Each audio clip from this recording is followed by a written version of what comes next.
to, and improper pressure and influence on the part of the beneficiary or of some other person.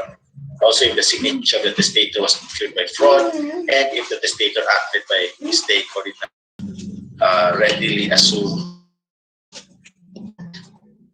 by just looking at the will. So present world is not a summary proof. It will have to go through what there is a process of will presented, especially by those who are against will. But of course, in the absence of position, and if the will on its face does not show any irregularity, provided it is duly executed and the testamentary capacity of the testator was established, then there is no need to go into the sanity of the testator, because remember, it is presumed that every person executes a will, a presumption in favor of sanity. Okay, now let's go to the execution of wills. We're already done with the execution of wills. Now let's go to the intrinsic validity of the will, which article designates the person or person of an execution of heir, the possibility of an executed heir as distinguished from a legal or intestate. So what are the characteristics of executed heir? Remember, when an intestate heir can be instituted as heir, institution there is institution with respect to the free disposable portion, but not to the legitimate, because it have to be included to be able to get his share of the legitimate. Okay, so normally when next acquires rights limited to the disposable portion of the inheritance and cannot impair the legitimate. So if the institution would result in the impairment of the legitimate, then that would, of course, result in the invalidity or nullity of the institution. Okay, presumption of equality. Heirs instituted without designation of heirs shall inherit in equal parts. Okay, so example, if a testator says, I leave my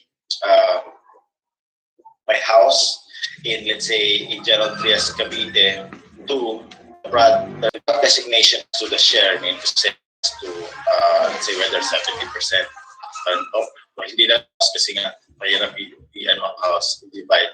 But let's say funds. The funds are, let's say, the amount of 1 million. So I leave my 1 million funds in BPI to the brothers, or to my kids, Arthur and Bart. And there is no designation as to how much of that funds will go to Arthur or Bart. So the presumption is that they will inherit the two or succeed their two in equal parts. Now, furthermore, this is limited only to the case where all of the heirs are of the same class or juridical condition, and where there are compulsory heirs among the executed, it should be applied only to the disposable free portion. But again, this is consistent with our earlier statement that institution of heirs will only refer to disposable free portion. And so a compulsory heir which is instituted in that manner means that he is to inherit from that disposable free portion. For after all, it would be redundant to institute a compulsory heir to the legitimate. Okay, next, presumption of individuality. I mean to say per capita succession. So when the testator institutes some heirs individually and others collectively designated shall be considered as individually instituted as well. Okay, so for example, although this is in intestacy,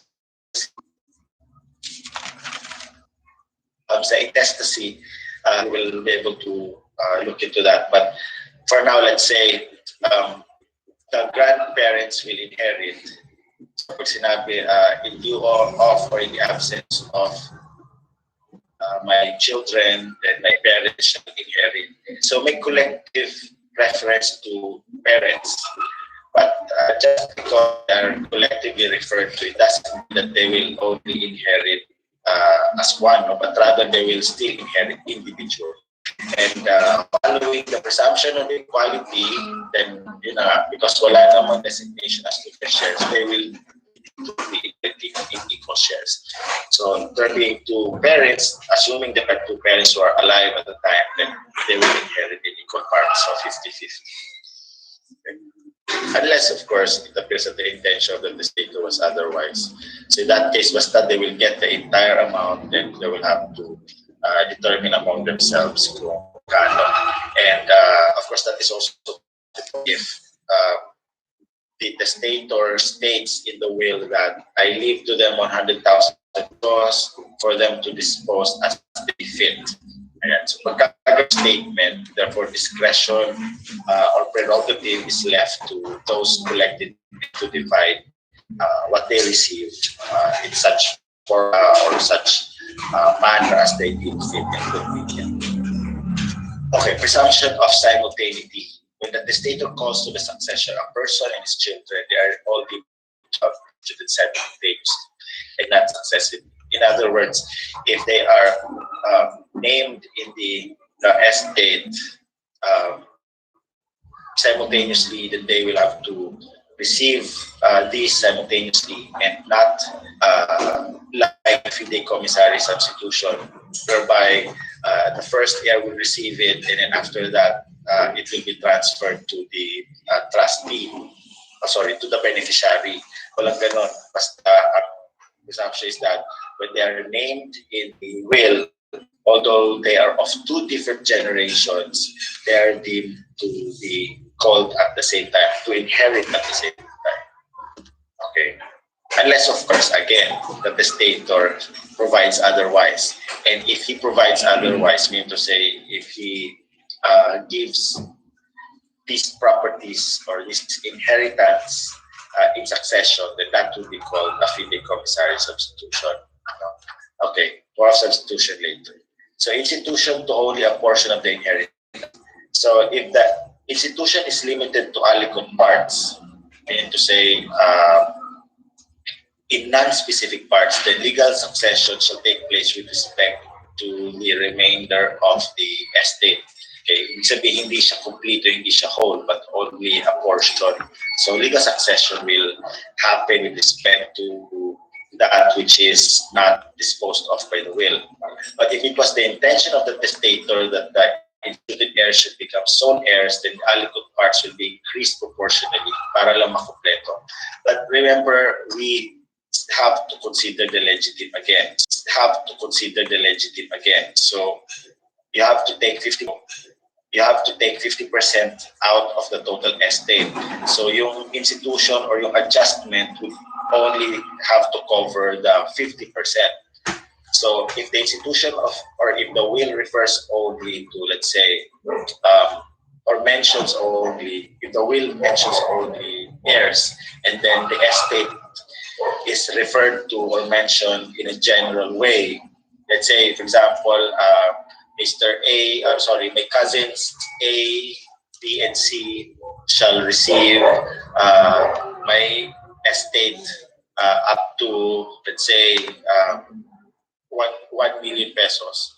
But then the property is about 1.5 million pesos.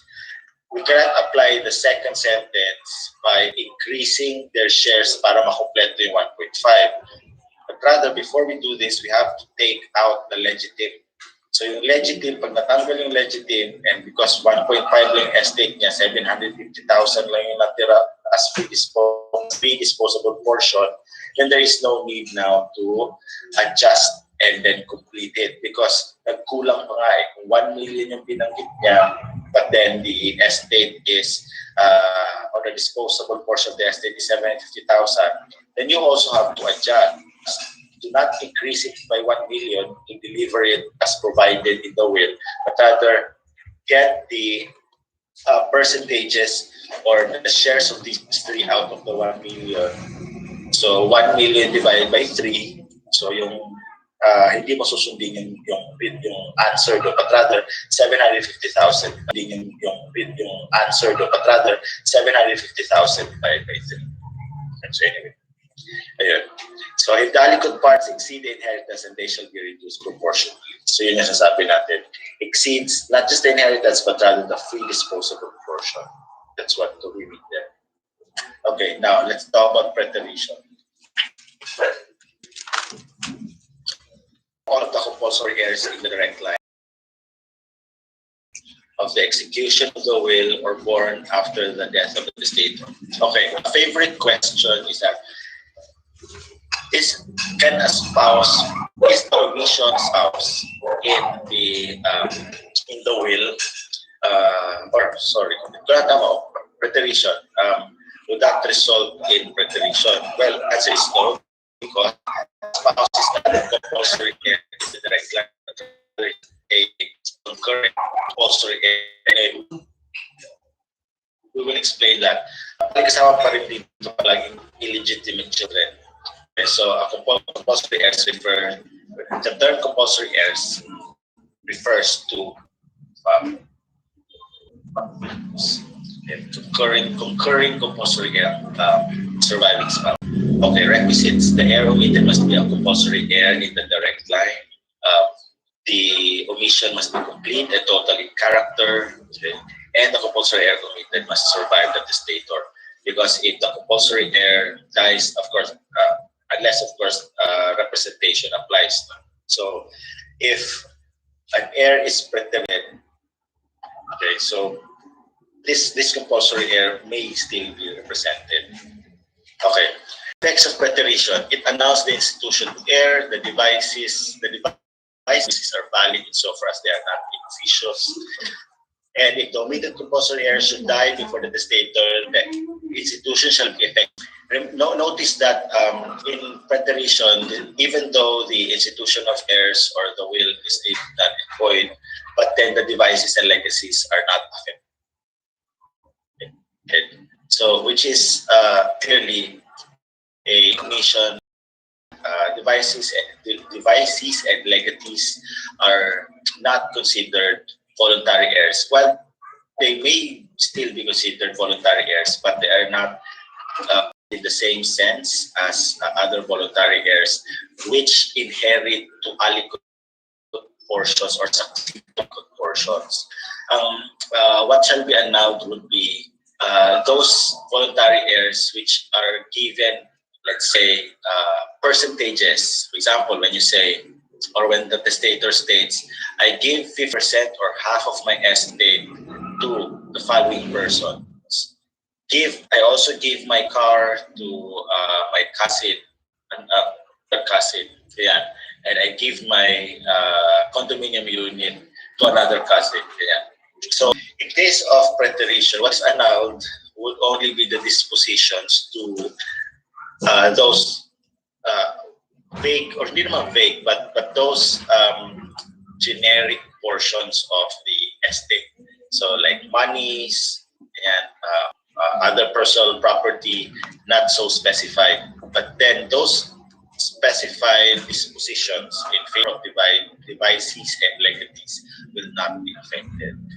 And the exception is that, of course, if these devices and legacies are inofficious. In other words, when they are made, that will be, they are made in such a way as to deprive compulsory heirs of their legitimes. Okay? Now, of course, that would have to be determined after computation of the legitime, because remember, in the case of collation, everything was given by way of donation. At least the values there have been brought back into the estate. At least yung kanyang imaginative value, so to speak, not the physical thing, but at least its value will be brought back and added to the gross estate. And so when checking if the legitime has been impaired, the values of the devices and the legacies will also be determined and brought back and included in the computation of the gross estate. So only when such devices and legacies are so included and the legitime is impaired, will those devices and legacies be annulled. Pero kung ang legitime is not impaired, even if these devices and legacies will be given effect, then those devices and legacies will be allowed. Okay, next. If the omitted compulsory heir should die before, then sabi ko na pala. Okay, representation is proper. Now, the surviving spouse is not a compulsory heir in the direct line. Prohibition is not preterition. The result is only partial annulment of the institution of heirs to cover the legitimate of the surviving spouse. Okay, so remember, assuming that there was no preterition, ang laging gagawin naman talaga is that the legitimate have to be determined first. What remains will now be subject to the wishes of the testator. So when only a surviving spouse is omitted, okay, but not preterited, is omitted, the will still be sustained, but the computation or the computation of the free disposal portion or the free disposal portion will have to be tested para maibalik or para sigurado may makukuha yung surviving spouse. Unlike when the heirs that are preterited are children, whether legitimate or illegitimate, the entire institution of heirs, the entire will be subject, of course, to rights of the devices and legacies. Devices and legacies. Okay, when rights of heirs are not transmitted, okay, in these situations, the heirs who have been disqualified or have died will not be able to transmit their rights. Generally, an heir who has a vested right in a decedent's inheritance can transfer that or can transmit that by operation of law. Okay, so but in the following cases, these rights cannot be transmitted. So in the case of predecease, which occurs when the heir dies before the testator, unless the said heir is in the direct descending line and collateral line in which the right of representation applies. So predecease would apply usually to voluntary or instituted heirs. So if they were named in the will, but at the time the will is allowed, or at the time the will is probated, they have already died, then the heirs of said deceased voluntary heir cannot take his place. So what happens is that that property will have to go to the compulsory heirs, because in effect wala na matatanggap nun kasi nga predeceased na yung instituted heir. Okay. Now also in case of incapacity, which exists when the heir becomes incapacitated to succeed, no? As provided in the following articles, including example, lack of capacity, case of minority, and then in case of ingratitude. Okay, also in case of repudiation, where the heir renounces his inheritance, of course his heirs cannot also inherit, because in effect he doesn't want any part of it. Why should his heirs acquire it? So in case of this inheritance for by law, so inheritance, although personal to this heir, his heirs would also suffer from that disinheritance, because in effect the testator doesn't want heir to inherit. More so, of course, those who succeed is compulsory heir. Now, is there a way by which that the legal heirs can take the place of? Yes, of course, by will, and the testament needs a substitute for constituents. Okay, so kaya let's talk about substitution. Substitution is the appointment of another heir so that he may enter into the inheritance in default of the heir originally instituted. Okay, now of course the testator must have had contemplated the possibility of disqualification or incapacity, or in case of predecease.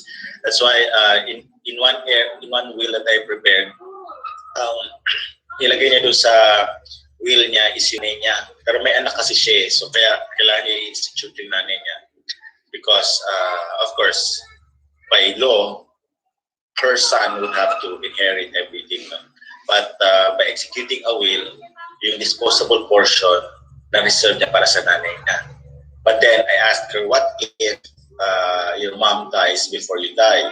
So that disposable portion would still go to your son. Yeah. It's not that ayaw niyang bigyan yung anak niya, pero parang gano'n na nga. So sabi ko, so pupunta pa rin sa anak mo. So sabi niya, ganun ba? O sige. So, nag-lay kami ng process of substitution doon sa will. Ilagay niya doon as substitute yung kapatid niya. Yeah. So, sabi ko, you also have to consider the possibility that original instituted or voluntary heirs would die before you. Because if they die before you, then by operation of law, those that are disposed of by will of course go to your compulsory heirs by way of intestacy. So yun, so nilagay naman yung kapatid niya. Now of course, the testator can provide as many substitutes as possible, but by order, because they are substitutes, they have to follow a certain preference. But then they can also, but the testator can also designate substitutes by group.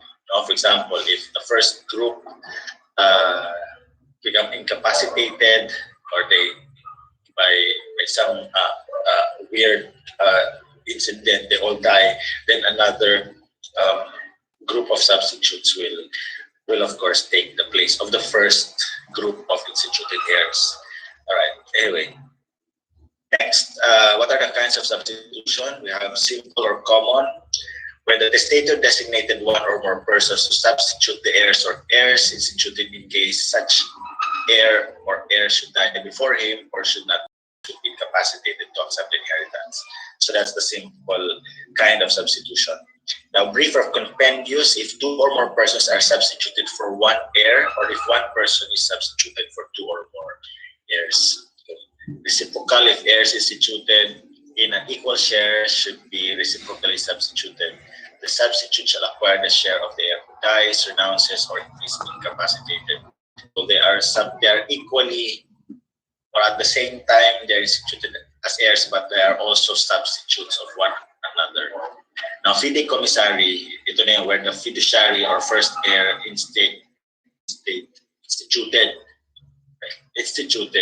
is entrusted with the obligation to preserve and to transmit to a second heir the whole or part of the inheritance. Ito yung sinasabi ko, when parents and children are designated, trusted with the obligation to preserve and to transmit to a second heir the whole or part of the inheritance. Ito yung sinasabi ko, when parents and children are designated or instituted as heirs to be instituted at the same time instead of successively. Otherwise, if succession intended, then it would become a fide commissary substitution. Okay, what are the limitations on fide commissary substitution? So first, the substitution must be made expressly. It must be imposed on the free portion and not on the legitimate. It must not go beyond 1 degree from the heir originally instituted. So sabihin, direct descendant, pwede rin siya direct descendant. And both the first heir and the second heir must be living at the time of the death of the testator.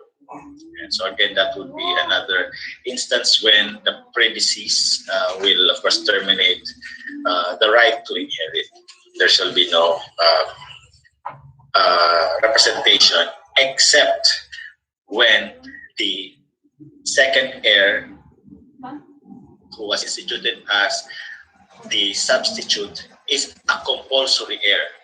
So kung compulsory yung second heir, then he can be represented because representation, the right to representation applies only to compulsory heirs.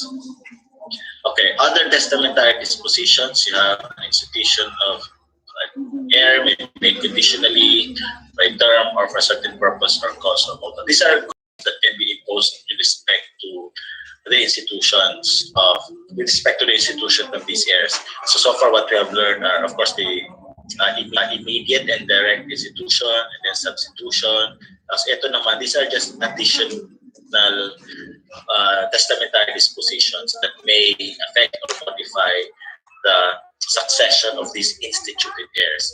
Again, like I said earlier, this apply only to voluntary heirs or heirs that succeed to the disposable free portion.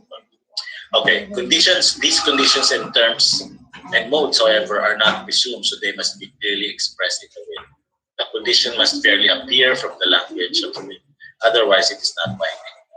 So, what are the limitations for the imposition of these conditions? So, some of these are First, the testator cannot impose any charge, burden, encumbrance, condition, or substitution whatsoever upon the legitimate of compulsory heirs. Second, impossible conditions and those contrary to law or good customs are presumed to have been imposed erroneously and are not considered imposed. Also, an absolute condition not to contract a second or a subsequent marriage is generally void unless imposed upon a widow or widower by the decedent or by the latter's assembly sentence. Even so, however, the legitimate of the surviving spouse cannot be impaired. Next, any disposition made upon the condition that the heir shall make some provisions in his will in favor of the testator or of any other person shall be void. Okay, anyway. Kasi yan parang nangyari para siyang reciprocal, no? Of course, the testator cannot do that from an heir because, again, as a testamentary disposition, it should only be, by reason of its liberality, it should be unconditional. Okay, conditions imposed by the testator upon the heir shall be governed by the rules established for conditional obligations in all matters not provided for by the law of succession. So, for example, if it is a suspensive condition or a resolutory condition, then these conditions will become effective or will lose effect according to their nature or according to the terms of the said conditions as stated in the will. Okay, let's stop.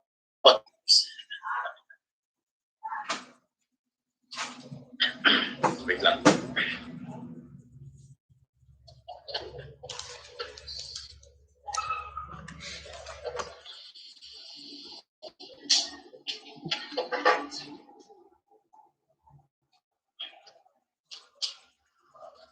All right, what is the legitim? Legitim is that part of the decedent's property which he cannot dispose of because the law has reserved it for certain heirs who are therefore called compulsory heirs.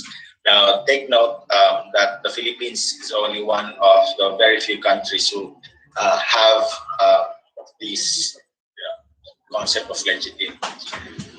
Well, it's not our unique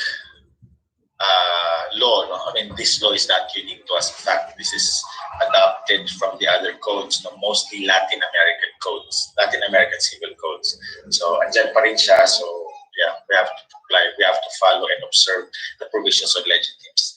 Okay, next. What are the kinds of compulsory heirs? And these are the persons who are given a reserved right to this portion of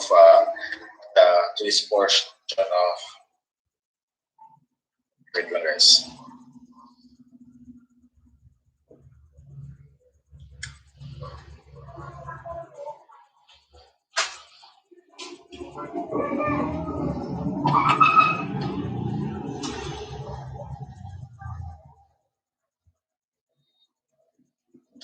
Okay. Okay, next. So primary compulsory heirs are those who exclude the secondary heirs and are never excluded by other compulsory heirs or by each other. So, for example, legitimate children and descendants. So, in the order of succession, the primary compulsory heirs are the most preferred. They are, in fact, the persons who can exclude others. Okay, and that's why in many cases decided by the Supreme Court, some secondary heirs would go to the extent of questioning the entitlement. Let me say the blood relation of some compulsory heirs. Like, for example, they would question the child, whether the child is purely of the blood of the decedent. Ganyan. So like sasabihin na anak yan sa labas ng babae, ganyan, or iba nakaputis niya and all that.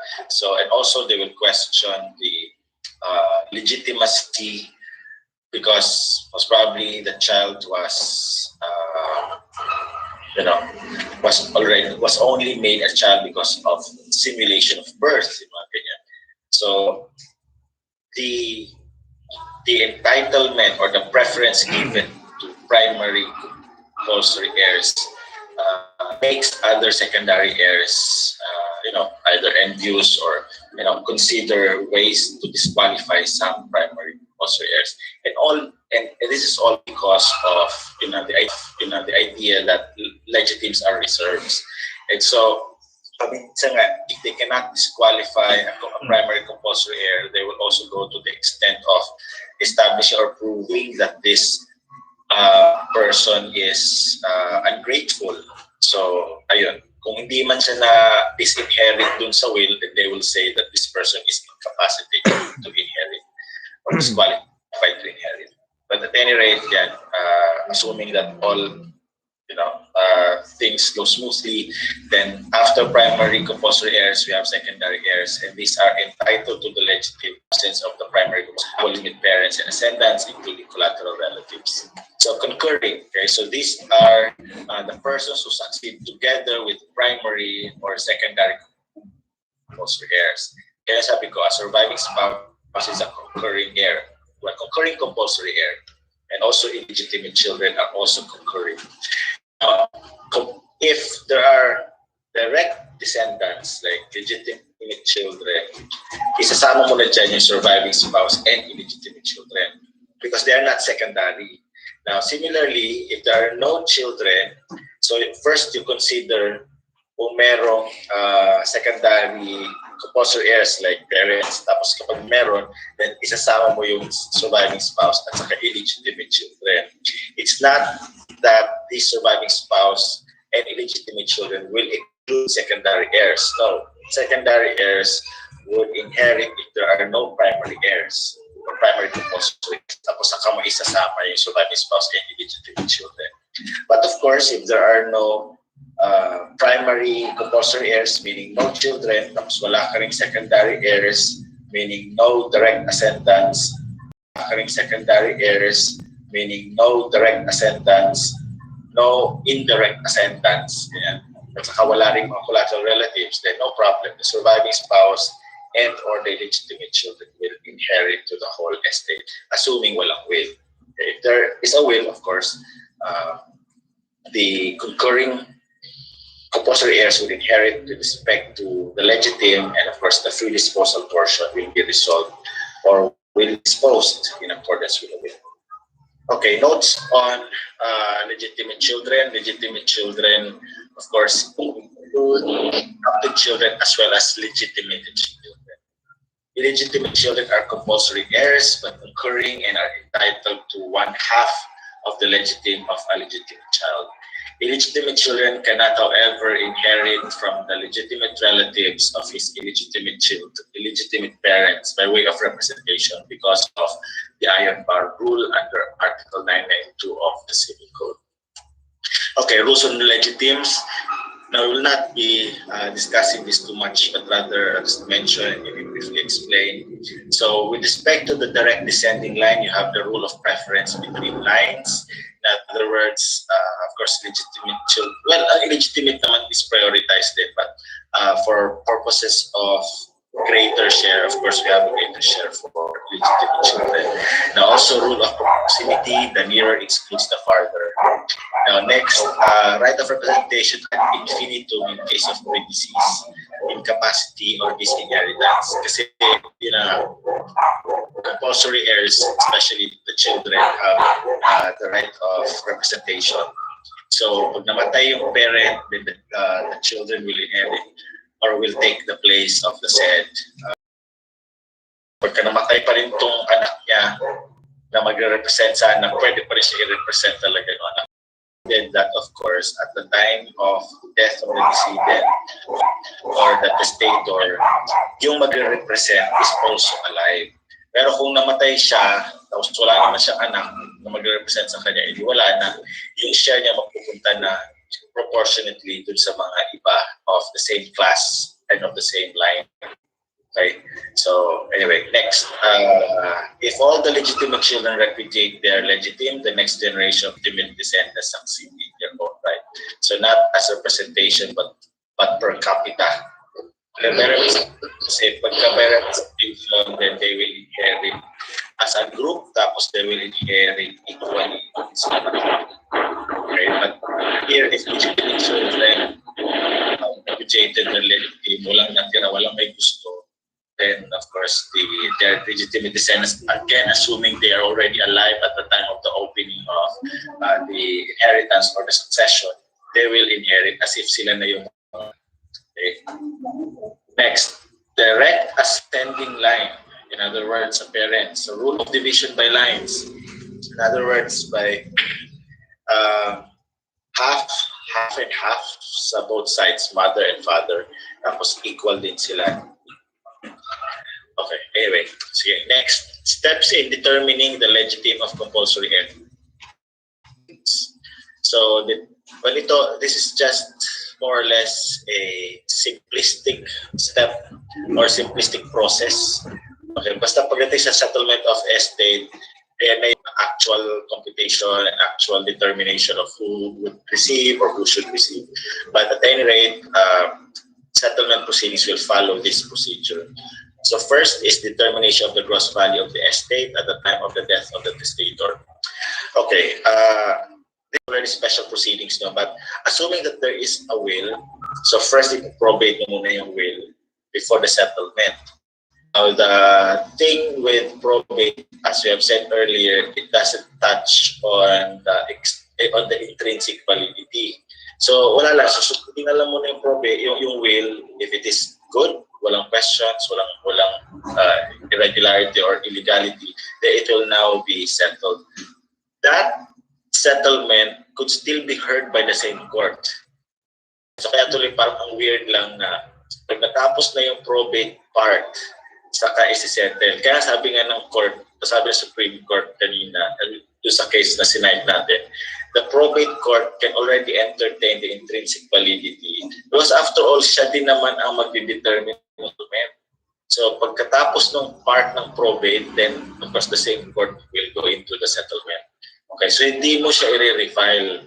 It's still in the same court. It's just that, it is compartmentalized because again, probate is deemed to be a separate event than the settlement. So let's now go to the settlement. So assuming that this was already probated, the will is already probated, then the will mostly has an executor. Kung wala namang appointed executor doon, then mag-a-appoint ang court, no? If no one is interested, okay, then maybe the court can appoint based on the qualifications of the heirs, who is most qualified to act as executor. Okay, so with that appointment, because the court has to first appoint an executor so that someone can be in charge of the determination of the gross value of the estate, okay? Because the court will just receive evidence of the gross value of the estate. So someone has to take charge of that. So dito na yun, we will assume that someone will be responsible for this. So the first is the determination of the gross value of the estate. An inventory has to be made, or initiated by the executor. So the gross value means the property or assets of the testator or the decedent without considering the debt of the decedent, right? So next is come up with a list of all debts and charges which are chargeable against the estate, meaning those claims or those debts or obligations that survive.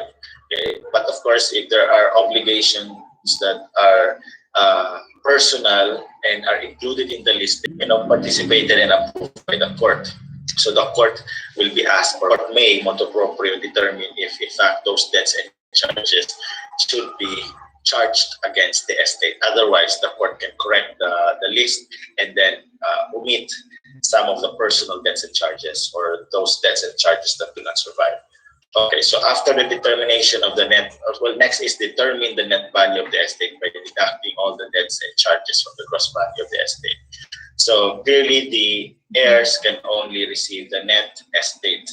But remember that for purposes of exercising the rights of heirs, the heirs may exercise the right to collect or to demand the return of properties, monies, or any other right, even though subsequently it will be adjudged to belong to a creditor. For example, there is a property that was used as collateral, and this property had not yet been foreclosed. No? So the heirs can step in and at least assert their rights to that property, because that is still part of the gross estate.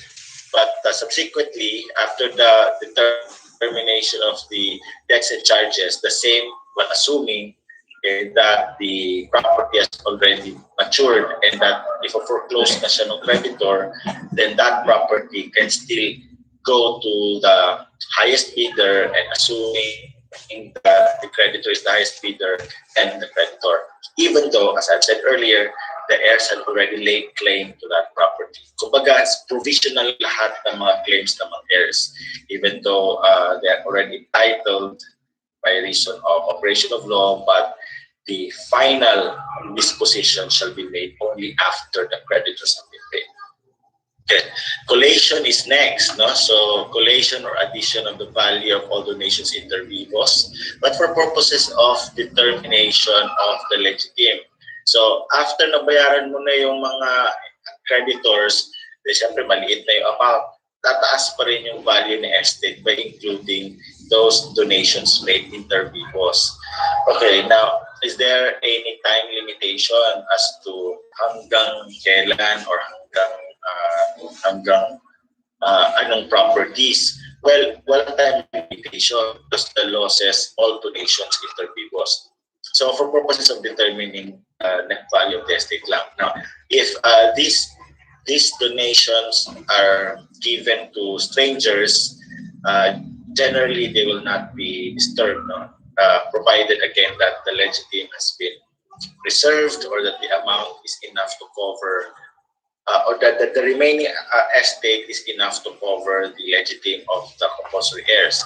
If the donations were made to compulsory heirs, then they will be considered as advances of the legitime. So hindi na makakakuha yung mga compulsory heirs from the net estate. Okay, next, determination of the amount of the legitime from the total thus found. So before you can do the determination of the amount, you have to determine who the heirs are. So the compulsory heirs are. So ayan na, so i-check mo kung ilang descendants, ilang illegitimate children, yan. Saka syempre yung spouse. And then, yeah, that's it. So pag na-compute mo na yung percentages and all that. So about 1 is to 1, and then, or 1 to 1/2, and that's the time that you determine the amount, the specific amounts of the legitimate. Okay. Invitation of the value of all donations inter vivos made to alam na natin yan. And then, of course, lastly, distribution of the residue of the estate in accordance with the will of the testator. So kung ano natira, then yun na yung distribution to the voluntary heirs, and of course distribution in accordance with the law and legitime. Reserva troncal. Okay, guys, it's already 8:30. Continue this next meeting. Yes, sir. Okay. Yes, sir. Yes, sir. Yes, sir. Okay. Yeah. Hindi kaya to Yes, sir. minutes to reserva troncal na to. Okay, sir. Yes, sir. Yes, sir. Naiintindihan namin, sir.